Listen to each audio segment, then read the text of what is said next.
Have you heard the strange tales of the Whistler?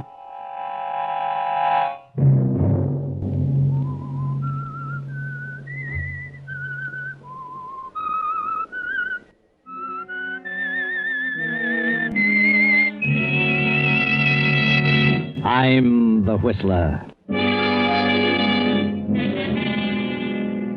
I no longer see fearful things in the night. All that has changed. Night and the shadows are friendly. Now it is the daylight that frightens me. Another Sunday night, and again CBS presents The Whistler.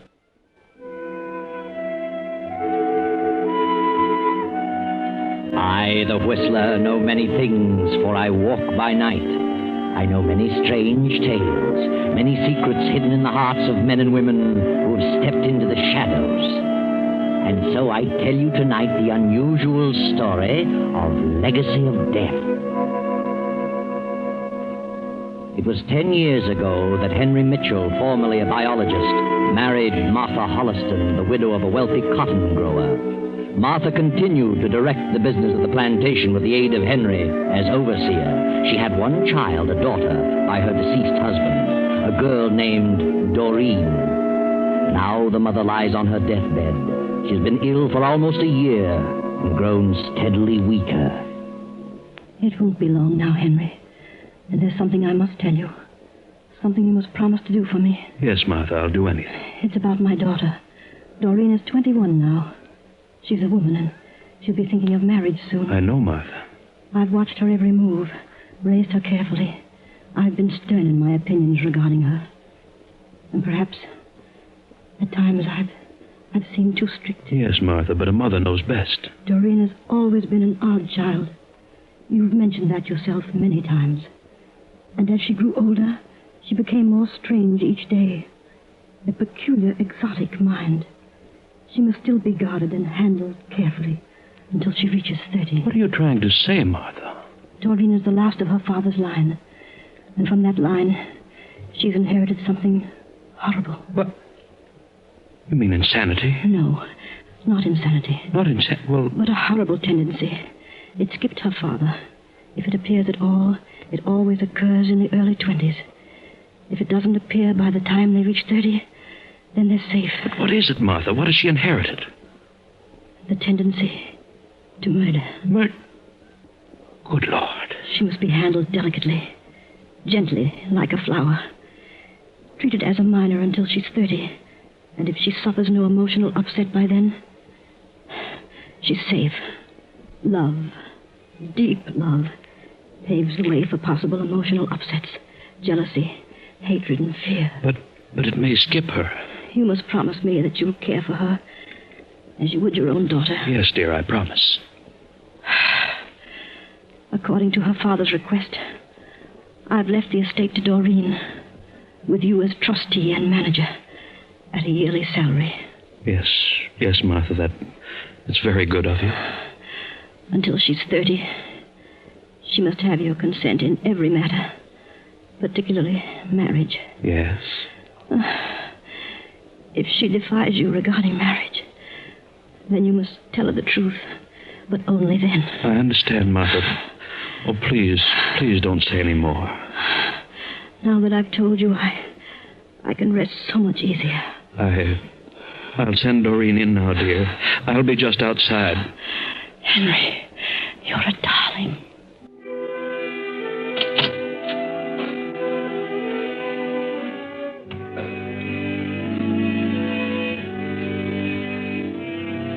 Doreen stepped into the room, knelt at her mother's bedside, and a few minutes later, Martha was gone. Now 6 months have passed, and Henry has hired another overseer, young Irving Wallace, a graduate of Agricultural University. Irving has fallen madly in love with the strange, unpredictable Doreen. Do you realize, Doreen, I almost turned down the offer to take this job. And something kept saying to me, take it. And I did, darling. I don't know why at the time, but now I know. The night. I love the night. And the river and the moon. What? Daytime and the sun unnerves me. I'm never at ease, never able to think clearly. Till the sun goes down and I see the moon on the river. It is pretty. When I was a little girl, I was always frightened of the dark. I fancied all sorts of horrors waiting for me in every shadow. Yes. But now, in the last year or two, I've somehow lost my fear of the darkness. I no longer see things in the night. Night and the shadows are friendly. And it's the daylight that frightens me. Doreen, what are you trying to say? What? What sort of talk is this? What's happened to you, Doreen? You've changed. You've grown distant and detached. We come down here to the river now, and you just stare at the moon and talk in riddles. I don't understand it. No? I don't either. Well, I don't like it, darling. It's not natural. What do you mean by that? Well, I mean, I don't approve of such ideas coming from the woman I love. You don't? I want my wife to be normal. I don't want her to be afraid of the daylight and come to her senses only at night. What right have you to say what I shall like? And what do you mean by your wife? What? Doreen, I thought... Did I ever say I'd marry you? No, but what else would I think? Did I ever say I loved you? Well, you surely gave no indication that you didn't. What's wrong with you, Doreen? Doreen! What? Oh, please, darling, tell me what's wrong. What have I done? Nothing. Done nothing. Do you mean you don't want to marry me? I don't know. I'm afraid. Oh, darling, if you only knew how I worship you. I'm just afraid. Afraid of old men. What an awful thought. Please go. Please, leave me alone. I can't understand you, Doreen. Please go, Irving. All right. I'll go if you insist. But please don't stay here long. It's almost midnight.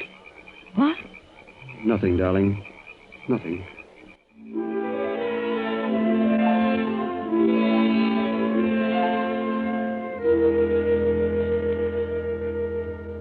I saw the light in the library, Mr. Mitchell, and I wanted to talk to you.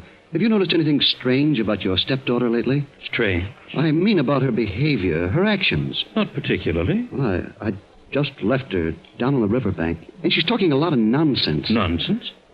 And what were you doing down at the riverbank at this time of night? I may as well tell you. I'm in love with Doreen. I want to marry her. Marry? Yes. I knew nothing of this. Well, I suppose it's only natural. It's just the way it happens, but... Well, really, Mr. Mitchell, I love her so much that I... Never mind. You needn't say any more. Good heavens. Is it such a shock? After all, she's a woman. What's wrong, Mr. Mitchell? Are you ill? No, I'm just... What did you say about Doreen acting strangely? Well, in the last few days, she's changed. She's acting in a weird sort of manner. Weird? Yes. She says that the daylight frightens her, and she loves the dark and the moon. Tell me, is Doreen in love with you? Well, I certainly thought she was. She led me to believe so. Until tonight. And had you talked of marriage? Well, not until this evening. I thought the idea was mutual. Then all of a sudden, she turned cold. Well, that's why I came to you. Maybe she's ill or something. Yes. Yes, Irving, she is ill. What? Sit down, my boy. You really love her. Oh, more than I can tell. You have only her best interest at heart? I do. Thank heaven you told me this in time. I'm going to ask a sacrifice of you, Irving. You must stay away from Doreen. You must say no more to her about love or marriage. Why not? I love her. Then you'll do as I say. Keep out of her way as much as possible. I know that seems hard, but for her own good, you must. What do you mean? What's wrong? See, I have to tell you the truth. Since this has happened, I must tell you. Doreen has inherited something that may lie dormant, but which under emotional stress may appear without warning. You're trying to frighten me? Oh, no. Doreen has inherited a tendency to... To what? To murder. Murder? Oh, I can't believe it. Yes. It's a strain in her father's family. It appears only in the 20s, but if it doesn't appear before 30, the person is safe from the malady. Oh, it just doesn't seem possible. I promised her dear mother I'd do my best to protect her from emotional disturbance of any kind until she reached 30. Now, do you understand? Yes, I understand you, but... Well, I'm not cold. You say she's acting strangely. That may be an indication, and you must do your part to help by staying away from her. Very well. I will. If it's for her own good. It is, Irving, believe me.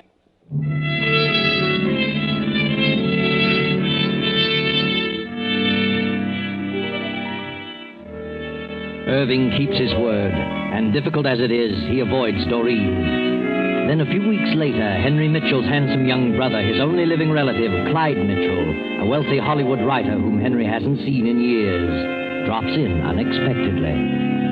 Well, Clyde, you've been doing very well in Hollywood, haven't you? Yes, indeed. Hollywood's been good to me. I've made a fortune. And I've handled my money in a better fashion than most of them. Every dollar I get is turned over to a manager, and he invests it for me. I couldn't write my name to a check for $500 if I wanted to. Good. I'm glad to hear you finally got some sense. Why did you give up your biological research? Oh, I haven't entirely given it up. I still dabble in agricultural biology. You seem to be doing all right, Henry. This is a nice plantation, nice home. I'm sorry I didn't get to meet your wife. She had a daughter, didn't she? Yes, she's here. Doreen. Strange girl, most unusual. No children of your own, Henry? None. You and I are the last of our line. We're the only living ones of the family. It's up to you to carry on the name, Clyde. Yes. Well, I suppose I'll get around to that sooner or later. I'm engaged. Expect to be married this summer. Maybe before. Hollywood girl? She lives in Hollywood, but she came from Boston. One of the Harrington girls. Oh, I'm sorry. I didn't know anyone was here. Oh, come in, Doreen. Come in. This is my brother, Clyde. Clyde? I'm glad to know you, Clyde. Doreen. What a charming name. Clyde is a movie writer. Been quite successful in Hollywood. Oh, now, don't tie me down to pictures, Henry. I've written a few novels, too. Yes, I know. You wrote Moon in the River. Guilty? I was terribly impressed by it. It was out of this world. I have a fan. Are you staying for a while? Oh, a few days. I like it here. Do you? I'm glad. Well, I'll leave you alone now. I know you want to talk. Good night. Nice girl. I said she's a nice girl. Oh, yes, she's gorgeous. I've never seen such red hair, such strange eyes. Why, they're hypnotic. Red hair and green eyes. What did you say? I didn't say anything, Clyde.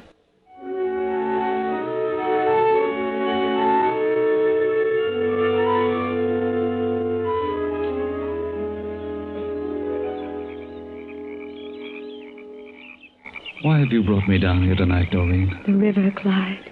The moon in the river. Look at it. A stream of silver and gold flowing on and on. Down to the sea. To the melting pot.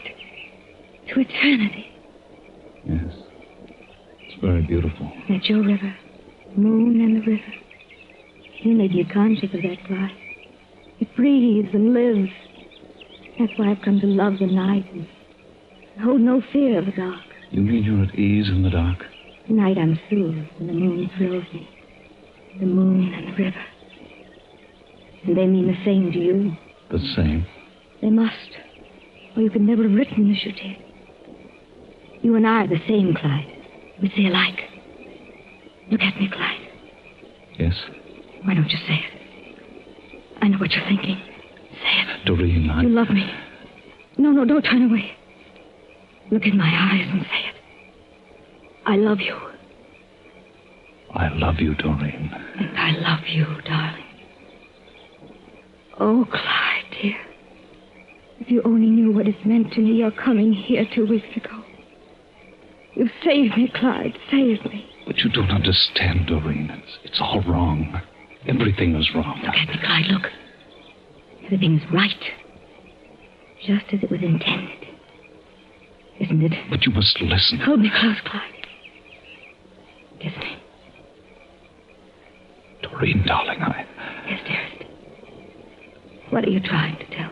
I don't know. I can't remember. Oh, I can't think. Nothing else matters. Nothing is real but our love. And the moon and the river. And you won't leave me, Clyde, ever. I won't let you. Doreen, please. This can't go on. It isn't right. I've got to get away. You won't leave. You can't leave me because you love me. Yes, help me. I must be mad. But I do love you. But I just can't seem to... Don't say a word, dear. Just us. And the moon. And the river.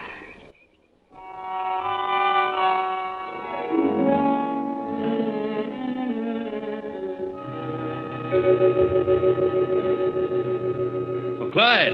Yes, Henry? Come into the library. I've just been talking with Irving. Said you were walking down by the riverbank a while ago. Yes, I was. That is, What's wrong with you, Clyde? What's happened? I don't know, Henry. I'm leaving in the morning. Leaving? I must. I've got to get back to Hollywood. I'm getting married, you know. Next summer, you said? Did I? Well, I've decided to get married as soon as possible. Clyde, I know where you've been. You've been with Doreen. Irving told me. Yes, I was with Doreen. I don't know what's happened to me since I've been here. But I do know I mustn't stay another day. I'm leaving in the morning. Have you fallen in love with Doreen? I don't know, Henry. I don't know what's wrong. Is she in love with you? Is that it? Yes, she is. I tried to fight it off, but... Well, it's just I lost all sense of logic. Doreen is a strange creature, Clyde. I'm certainly aware of that. It seems to... I'm powerless to keep away from her.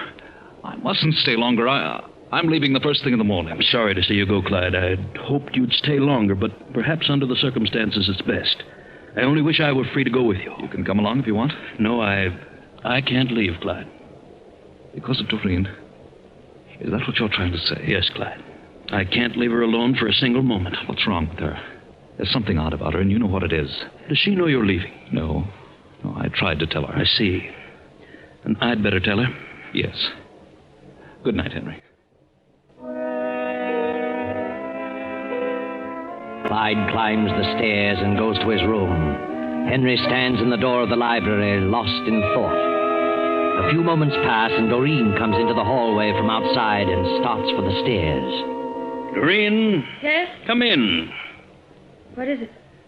I've just learned that you've become infatuated with my brother. Infatuated? And before it becomes more serious, I want to warn you that it'll be a mistake for you to fall in love. What do you mean? Why shouldn't I fall in love? Well, don't you think it'd be better to learn more about a man before you allow your emotions to carry you off your feet? I don't understand you. Why should I wait? It'll be better if you do. Please believe me. What's the reason back of all this? Well, Doreen, I hate to tell you this. Why don't you say it? What is it? You're making a fool of yourself. I mean, Clyde is making a fool of you. That isn't what you were going to say. Yes, that's exactly what I was going to say. I know my brother better than you. He isn't serious about you. Why, he's never been serious about any woman. He never will be. He isn't the type. Believe me, he doesn't love you. I don't believe you. I know he loves me. I know. And I'm going to marry him. Marry him? Yes. You poor girl. I'm terribly sorry for you. Clyde was here a few minutes ago. I asked him about you, and he told me that he wasn't in love with you.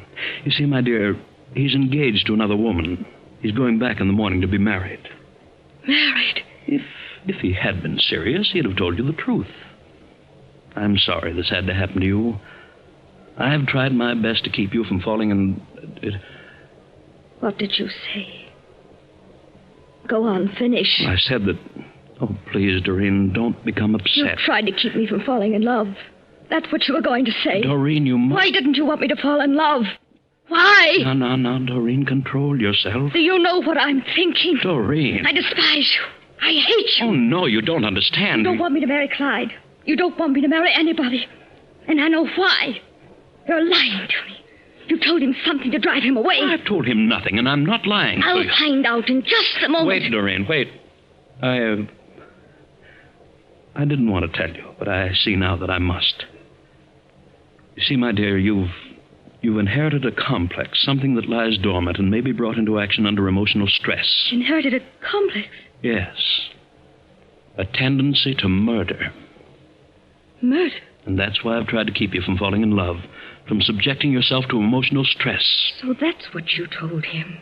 Another lie. Oh, no. So I've inherited a desire to kill. Does anyone else know that? Yes, I had to tell Irving. I see. Good night. Oh, I beg your pardon, Mr. Mitchell. Oh, no. Come in, Irving. Come in. I wanted to talk to you about... Hello, Doreen. I said, what's the matter with you, Doreen? Nothing. Nothing is the matter. You look as though you...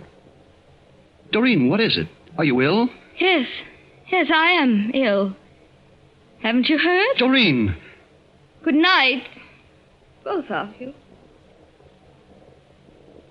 What's wrong with her? I've never seen her like this. Do you suppose... I had to tell her, Irving. I had to. Then it's happened. She snapped. I can tell. I don't know what to do now. I just talked to Clyde.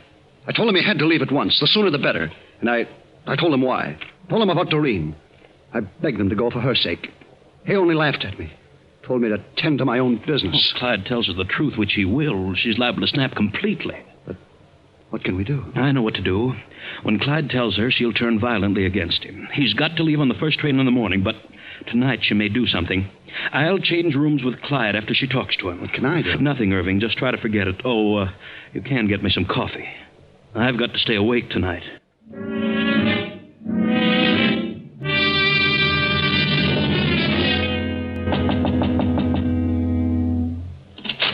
Doreen. What is it? I want to ask you something, Clyde. What? Are you leaving in the morning? Well, yes, Doreen, I am. Why? I've some business to attend to. Why are you leaving me, Clyde? Why don't you take me with you? Take you? But I can't do that. Why didn't you tell me you were leaving? Well, it came up all of a sudden. Oh, did it? What did your brother tell you about me? He didn't tell me anything. No? I love you, Clyde. But You can't leave without me. I can't take you with me, Doreen. It's impossible. Why is it? Because I'm going to be married. Married? Yes. I wanted to tell you, but... Married? I thought you loved me, Clyde. Oh, Doreen, I can't stay here any longer. I can't go on like this. Why didn't you tell me you loved someone else? Why? I don't know. I really don't know. Are you afraid of me? I'm leaving in the morning, Doreen. That's definite. Good night, Clyde. Doreen, Goodbye, darling.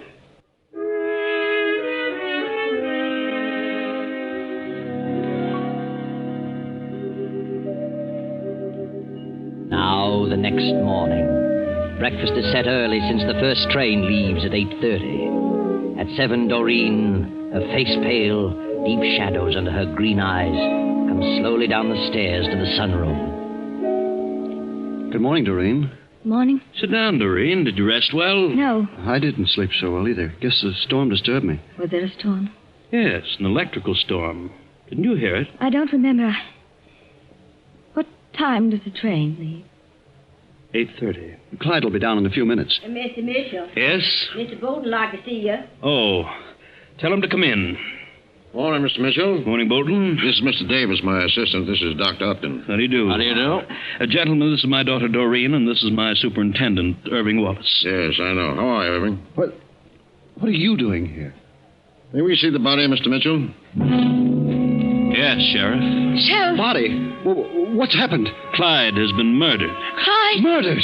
Why, murdered? Yes, during the night. Clyde! Come along, gentlemen. Upstairs. The sheriff and his deputy make the routine inspection of the room and the body. And after the coroner completes his examination, they return to the breakfast room. I'm afraid I'm to blame for this unfortunate circumstance. My wife begged me to keep her from emotional upset. I did my best, but I'm afraid it wasn't enough. I never dreamed she was falling in love with Clyde. When I learned about it was too late. I made a mistake by telling her. It only upset her the more. Say she inherited this tendency to kill from her father? Yes. Her mother made me promise to guard her carefully until she was 30. You see, it only appears in the early 20s, if at all. It lies dormant and may be brought to the fore by emotional stress. I see. Too bad. Did you leave your room last night, miss? What? No, that is, I don't remember. You were in love with him, and you didn't know about the other woman? I loved him. I didn't know about the other woman till last night. I didn't kill Clyde. You have no recollection of leaving your room? No, Will you come to town with us, miss? Why? Oh, we just want to talk to Wait. you. Wait, I can't stand this any longer. Doreen, why, she didn't kill Clyde. I know. I killed him. You? But Here we go again, Doc. You're trying to protect her, Irving, because you love her. I do love her. Sure you do. Where's the gun? Gun? There's no gun. Clyde wasn't shot. No? No. I killed him with a sickle. A sickle from my tool shed. Now, do you believe me? Has he seen the body, Mr. Mitchell? No, I didn't say how he was killed, but Irving... I killed him. I knew about Doreen, and I wanted to save her because I was jealous of Clyde. Well, he was killed with a sickle, all right. Yes, my sickle, from the tool shed. Now, do you believe me? Do you know what you're saying, Irving? I think he's shooting in the dark. No, and I can prove it. If Doreen had entered that room and stabbed anyone, she would have killed Henry. Not Clyde, but Henry. Why? Because Henry was afraid of what might happen during the night. So he changed rooms with Clyde. And I was the only one who knew that. Doreen would have killed Henry. Is that true, Mr. Mitchell? Why, yes, we did change rooms, but... And she didn't know that. Well, I don't know how she could have known it, but she must have discovered the switch. You know, I think Irving knows too many details to be lying. I think he's telling the truth. I am. I killed him. He didn't. Irving didn't kill him. He is trying to protect me. I remember something now. Remember what? If you killed him, Irving, what time was it? It was 4 a.m. Have you established the hour of death, Doctor? I have. Wait, I'll tell you. It was at midnight. 12 o'clock. What time was he killed, Doc? About 12 o'clock last night. Couldn't possibly have been 4. How did you know that? At midnight, I went to Clyde's room to talk to him. I was awakened by a horrible dream. It frightened me, so I went to his room. Clyde wasn't there. No one was there. So if Henry was occupying that room, and he was not there at midnight, Henry must have been in Clyde's room. What? Henry must have killed Clyde. What? Why would I kill my own brother? For the same reason you killed my mother. Oh, nonsense. I've been suspicious of you ever since Mother died. What? I know you've looted my estate. Now, look. That's why you didn't want me to marry. And you were your brother's only heir. He was wealthy and his money could save you. You knew I was suspicious of you. Why, this is ridiculous. So you killed Clyde for his money and tried to blame it on me because you knew I'd be suspected. That's why you told Irving about my hereditary tendency. Why, she's crazy, gentlemen, completely insane. Examine my mother's body. Check the account. She's mad. Mr. Mitchell, do you believe she inherited this tendency to murder? Why, certainly. Her mother warned me of all this. You're a biologist, aren't you, Mitchell? Oh, yes, I was. Still are, Dr. Henry Mitchell. Well, I still dabble in biology, only as it concerns agriculture. Mm-hmm. I recently read an article you wrote a few years ago in which you proved the one thing that was not hereditary was a criminal instinct. That such tendencies were the results of environment. You proved that. Well... And you knew from the beginning that the mother was merely a victim of a false belief. But you used that belief to suit your own purpose. It all adds up against you, Mitchell. We'll just follow through with the girl's advice about your wife's body. I wouldn't be at all surprised by the results of the autopsy. Let's go, Doc. And they did follow through on Doreen's advice. And they did find her estate rifle, and they found traces of poison in the mother's body. So Henry confessed. If it hadn't been for Doreen's psychic powers, he'd have gotten away with everything. Oh, yes, Doreen was definitely psychic. Because she said she went to the room at midnight and no one was there. But she did not go to the room. But she did wake up at the start at midnight.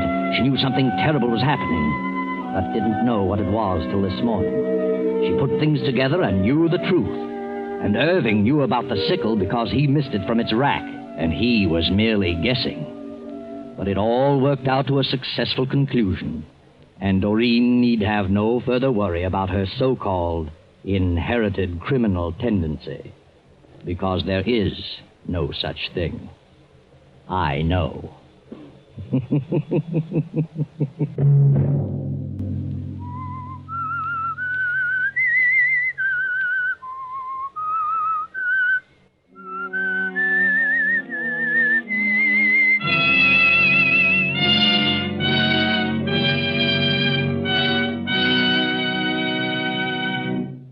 CBS has presented The Whistler.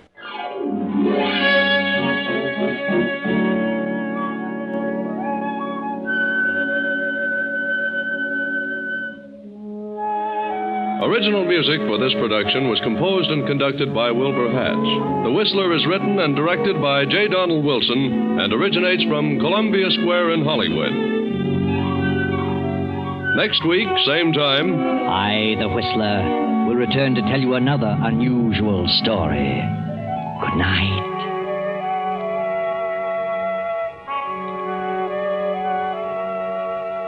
this is the Columbia Broadcasting System.